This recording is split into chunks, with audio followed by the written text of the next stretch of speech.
Naam, mtazamaji, habari mbaya kwa Rais Samia Suluhu usiku huu akiwa Ikulu Dodoma akatazwa msamaha baada ya matukio ya uchaguzi na maandamano ya Oktoba 29.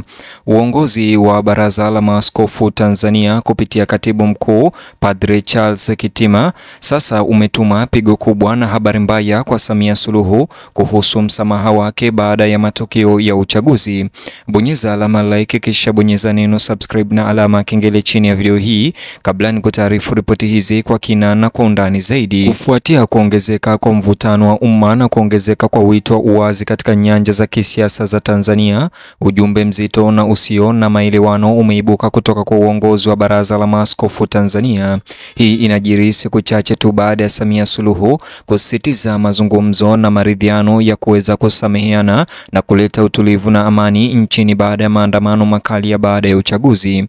Katibu mkuu wa mkutano huo Padre Charles Kitima ametoa wito wa moja kwa moja na wa kutisha kuhusu vifo vya Watanzania kadhaa katika kipindi cha hivi karibuni cha uchaguzi. Pia amezitaka taasisi za serikali kukabiliana na ukweli kwa uaminifu na uwajibikaji kwa ajili ya uponyaji wa taifa na utawala wa sheria, akifunguka ya kwamba Watanzania hawataweza kumsamehe serikali ya Samia Suluhu. Akizungumza katika hotuba yake hivi karibuni, Padre Kitima alisisitiza kuwa serikali ya Samia Suluhu inabeba wajibu wa kikatiba wa kumlinda kila raia na kila Mtanzania, akirejea moja kwa moja ibara ya 14 ya katiba ya Tanzania. Alisisitiza kuwa kifungu hiki kiko wazi na hakina utata. Kila Mtanzania ana haki ya kuishi na kulindwa maisha hayo. Hata hivyo, alisema haki hizo za kikatiba zilikiukwa wakati wa matukio ya kipindi cha uchaguzi na maandamano, ambapo maisha ya Watanzania wengi yalipotea katika mazingira ambayo yanaendelea kuibua maswali mazito, hofu na hasira za wananchi. Kwa mujibu wa padre huyo Kitima, matukio ya kutisha tarehe 29 Oktoba, matukio ya mauaji ya baadhi ya wananchi wa Kitanzania hayakuzingatia kanuni za uhifadhi wa maisha zilizomo ndani ya katiba.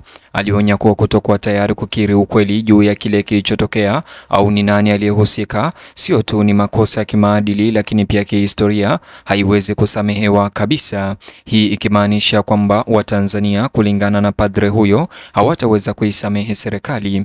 Ujumbe wake ulikuwa mkali: kushindwa kukiri ukweli ni kosa kubwa ambalo Watanzania hawatalisamehe kamwe, na majeraha yaliyotokana na vifo hivi hayatapona bila uaminifu na wala hayatasamehewa. Nikimnukuu maneno yake, msikilize, alisema hivi: watu wanaishi kwa hofu sana sasa hivi Tanzania.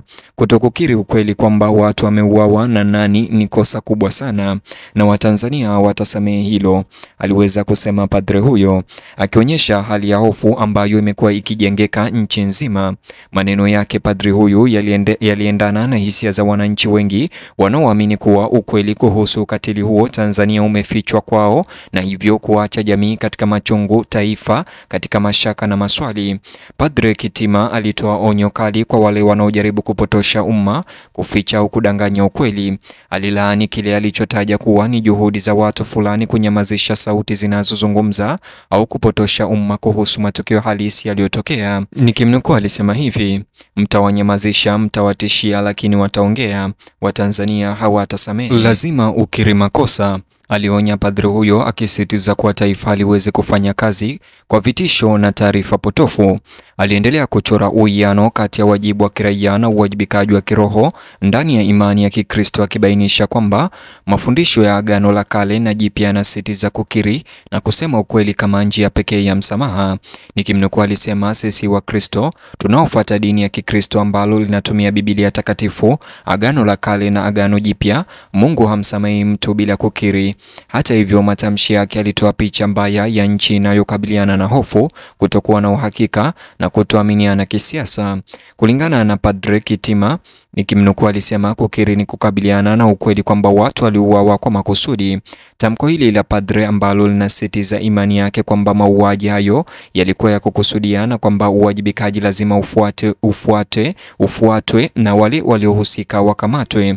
Wito wake kwa hiyo haukuwa tu kuhusu haki ya kisheria, bali pia kuhusu urejesho wa kimaadili na kiroho. Kanisa Katoliki hilo leo, mojawapo ya taasisi zenye ushawishi mkubwa nchini Tanzania, ni mara chache sana hutoa taarifa zenye uzito wa moja kwa moja wa kisiasa na kimaadili na kufanya wito huu kuwa muhimu sana leo.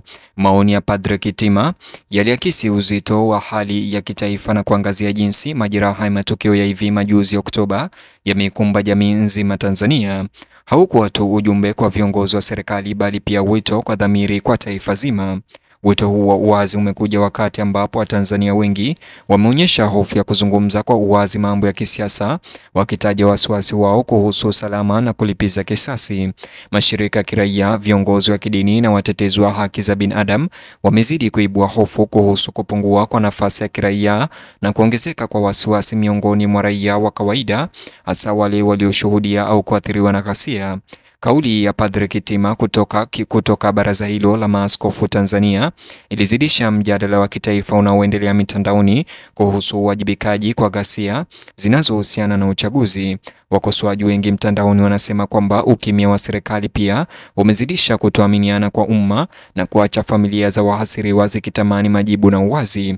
Hitaji la uchunguzi huru limeongezeka zaidi, huku wito kwa waliohusika kukabili haki na ukweli kamili kuwasilishwa kwa umma kwa uwazi. Uzito wa kihisia wa vifo hivyo pia umeonekana katika mikoa ambayo vurugu zilitokea, ambapo jamii zinasema wanaendelea kuishi na kiwewe na maswali yasiyo na majibu.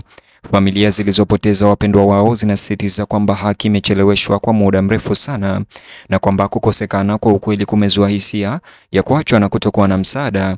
Wachambuzi wa masuala ya kisiasa wanaona kuwa athari za ujumbe wa Padre Kitima leo zinaenea zaidi ya mahitaji ya haraka ya uwazi. Matamshi hayo pia yanatoa changamoto kwa viongozi wa CCM kutafakari upya jinsi mamlaka ya serikali yanavyotumika wakati wa mvutano wa kisiasa na jinsi usalama wa raia unavyopewa kipaumbele wakati wa kufanya maamuzi ya kitaifa. Wanasema kwa kupuuza wito kama huo kutoka kwa uongozi wa kidini unaoheshimika kuna hatari ya kuzidisha mgawanyiko wa kisiasa kabla ya chaguzi zijazo. Katika majukwaa ya mitandao ya kijamii, mwitikio wa umma kwa maoni ya Padre Kitima umekuwa mkubwa. Wengi walisifu ushujaa wake na kukaribisha utayari wa kanisa kuzungumza waziwazi. Wengine walionyesha kuchanganyikiwa kwamba ujumbe kama huo umekuja tu baada ya janga hilo kutokea, wakitaka marekebisho ya muda mrefu katika usimamizi wa sekta ya usalama na mifumo ya ulinzi wa raia. Licha ya maoni tofauti, hisia hizo zinasalia kuwa na hisia nyingi, huku taifa likikabiliana na athari za ghasia zinazohusiana na uchaguzi na maandamano.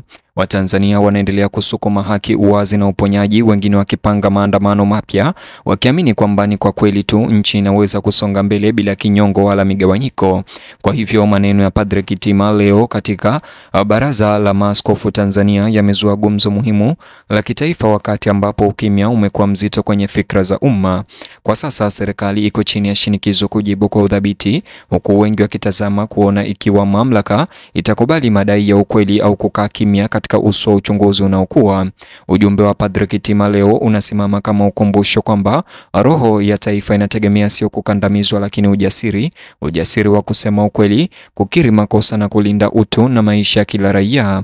Ni hayo tu mtazamaji, nijuze maoni yako kuhusiana na maoni haya ya Padre Kitima kuhusiana na msamaha ambao wanadai wa Tanzania kamwe hawatomsamehe aliyehusika ama serikali kwa ujumla bila ya kukiri ukweli. Vile like video hii kisha subscribe, kisha bonyeza kiboksi hicho kwenye screen yako kwa taarifa zaidi.